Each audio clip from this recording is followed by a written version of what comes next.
Hey, leave it.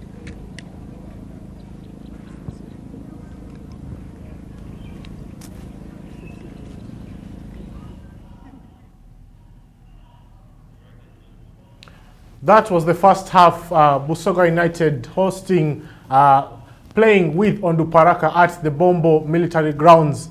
0-0, it has ended the first half. Mouth-watering game we've had. Onduparaka being ahead in terms of possession and chances, but still lacking in goal. Up to this day, up to this time, 1 goal so far.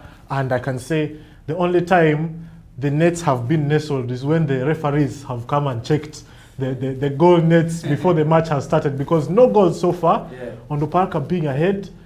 What do you take of the first half, Godwin? But it's been a good first half considering the two sides, because they play some good football. They are both eager to get the win, and you can see they are trying for Busoga. They are trying as a team, but also for Onduparaka. Onduparaka wanting to get the advantage going for them because they are in Bombo. They want that win as much as possible. Lying 15th, remember, with only 1 point. After that deficit cut, they will be gunning for this win. You can say they are playing some good football. Some good football with the likes. With Yeah. the likes. You can see the highlights there, and both teams have tried to create something. However, Onduparaka has been ahead in terms of chances created.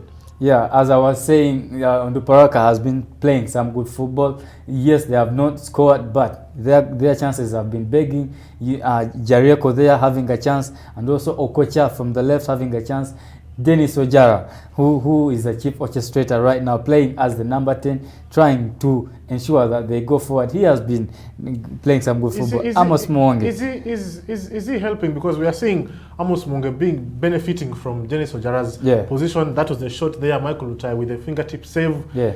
Amos Mwonge has had the most chances in this game, the first half. I think Amos Mwonge has benefited a lot. That was the header that he should have done better with. Don't you think so? From John Rogers' cross.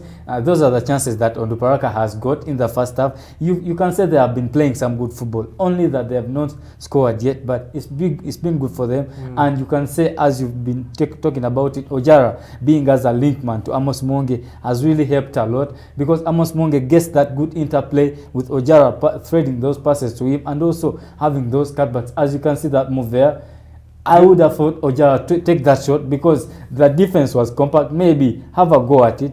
Our coach was already inside, no one out of position in the left side to thread him a pass through. Maybe it would have been Ojara's chance to take a shot, but he chose to play 1-2 with his players. Yes. But for Onduparaka, they've been playing well. I cannot say that the first half has gone poorly for them. Credit to Hamza Kalanzi there doing all the work. Jarieko also missing a chance in the first few minutes. Yes. Also Amos Mwonge hitting the crossbar after some good play and some dribbling from the defenders of Busoga. That chance from Okocha. A good save from Butaya. It was a bit soft for the keeper, you would say. Definitely. But I was talking about Mahrez's free kick, and then relating it to this one. You can see there's no power in it. If he had some good power while hitting that ball, it would have been a goal for Onduparaka. He shot it well, but the power was lacking, and it was easy for the goalkeeper Lutaya to save it.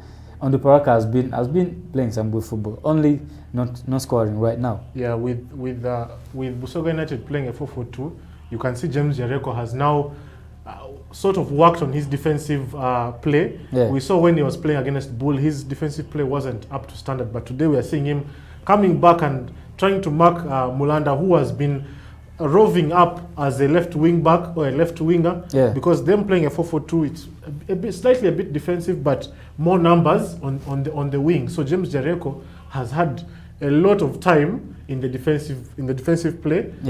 I believe going forward he hasn't been able to play as much as we saw when he was playing against Bull. What tactical change can Kalanzi do in the second half to free up Jarieko?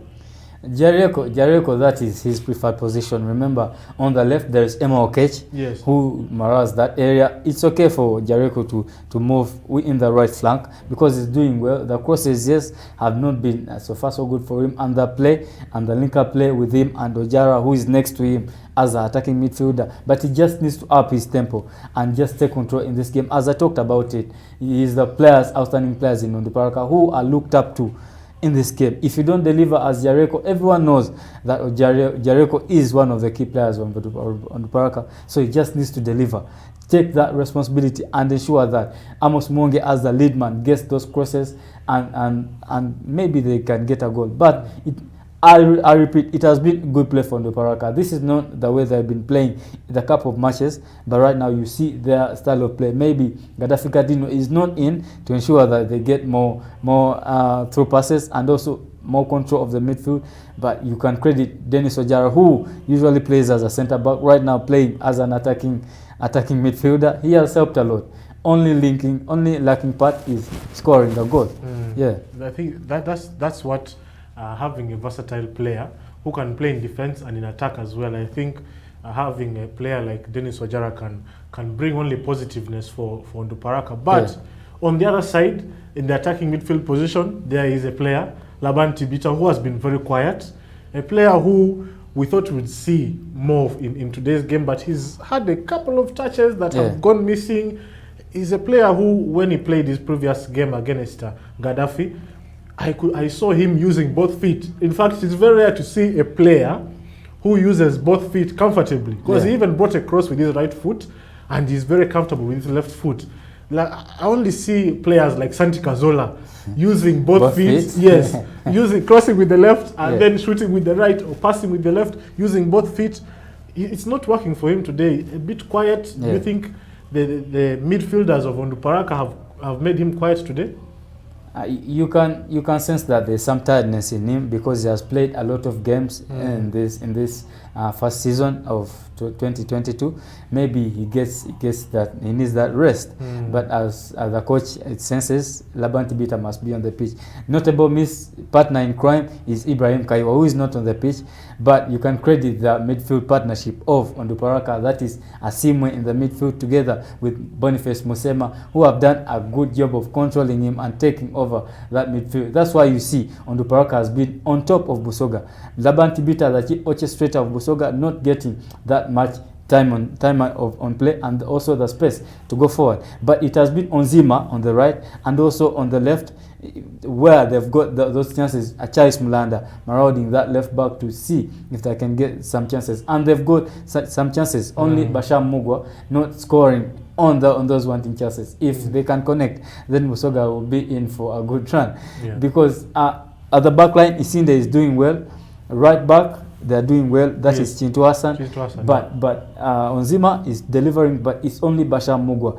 As regards to the Onduparaka team, it's only Amos Monge right now just to get a nick at goal. It's what they need to do as Busoga. You could even see Basham Mugwa playing as a center striker. He had a chance where Peter Onzima brought in a cross and he was trying this acrobatic finish, which is not needed for in this game. You need a goal. Why doesn't he control and just finish easily? Like Peter Otai was saying, that is uncalled for. It was a good move from Onzima, taking the throttle there and just bypassing the defenders left back of Onduparaka and ensuring that he gets a tight low cross, which is good for any striker. Just a tap in, as we've talked about it.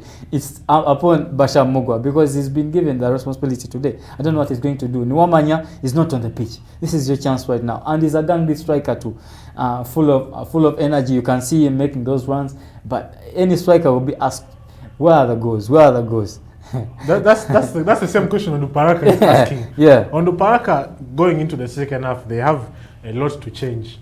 Where do you think this game is going to? Because Onduparaka having the most chances, Busoga United actually, before the first half ended, there was a counter-attack that was in the 44th minute where Tibita had a chance to turn and play it forward, but his touch pushed the ball backwards. Now, Busoga United, if they get another chance like that, are we going to see Busoga United be clinical and take Onduparaka to a surprise? Busoga United just needs to kill off those chances that they get, because they're not going to get many chances in this game. Yeah. This is on Onduparaka's day, and they know, being at Bombo, they are used to the stadium right now. You can see that chance there. It was a handball. He even used his hand.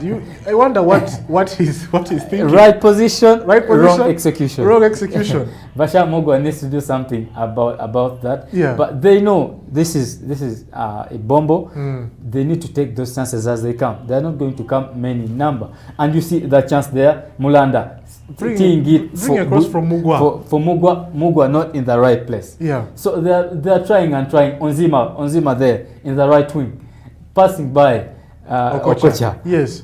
And then he brings in a cross, and you can see the acrobatic finish he was trying. The coach would surely be thinking, why don't you do something? And even you see Laban Tivita. He was like, what is going on? Waving in our way. Because you can think that if Busoga United was playing Onduparaka in Arua, Onduparaka would at least use the fans as the 12th man and be leading in this game. Definitely.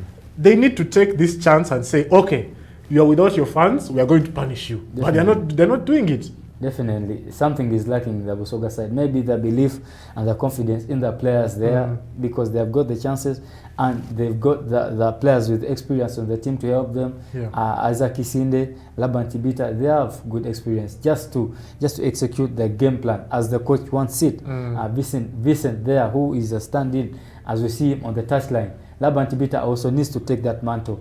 Yes, he has not had some good minutes in the first half, but he has the ability to overturn a game. It's the eyes are upon that man there, Dennis Ojara, and also Amos Mwonge, to ensure that they get the goals for Onduparaka, plus James Jareko. If all fails, it's only taking intact of the midfield. That is Gaddafi Gadino, he's on the bench for Onduparaka, and also Davis Mayanja, who was formerly at Express. They can just control that midfield and ensure that Onduparaka, at least, if a win fails, they can get a draw at their home ground. For Busoga, they need to close up the game, because I know Onduparaka is going to come for that win. Yeah. Yeah. Okay. For Hamza Kalanzi, do you see him getting a win today? He has the experience. Reza FC right now at Onduparaka. He understands the players. That's why he really feels young players, because they can follow his instructions and also execute the game plan as he wants it. He can get that win, and I'm rooting for Onduparaka, because if they don't get this win, the next games are going to be hard for them. It's the game that they need today, and they get that belief with plus the boys, plus the coaching staff, to ensure that they get on a good run. Yeah, for sure. Let us hope that Onduparaka try and get a win today against Busoga United, who are also in the bottom three coming into match day 7. But let us head back for the second half of Onduparaka versus Busoga at the Bombo military grounds. But Godwin, before we head back to the second half, we saw a couple of moments where Hamza Kalanzi was shouting at the players. Having a coach like Hamza Kalanzi, who would be very vocal, how do you deal with such pressure? Because you being a goalkeeper, you would not hear the coach shouting. Even when the John Rogers had the ball and he missed a couple of chances where he could cross, you could see Hamza Kalanzi shouting, saying, "No, of course, what are you doing? Of course, close him down." The players right now understand the pressure that is in this game, so they just need to bear with Hamza Kalanzi and ensure they get what they need today. Yeah. Okay. The second half is ready. Let us take you back to this live action on Fufa TV. Don't go anywhere. We shall be back for the post-match analysis for this game. See you. Welcoming you back to the second half of the match. It's still very much goalless. It's 0-0 here between Onduparaka and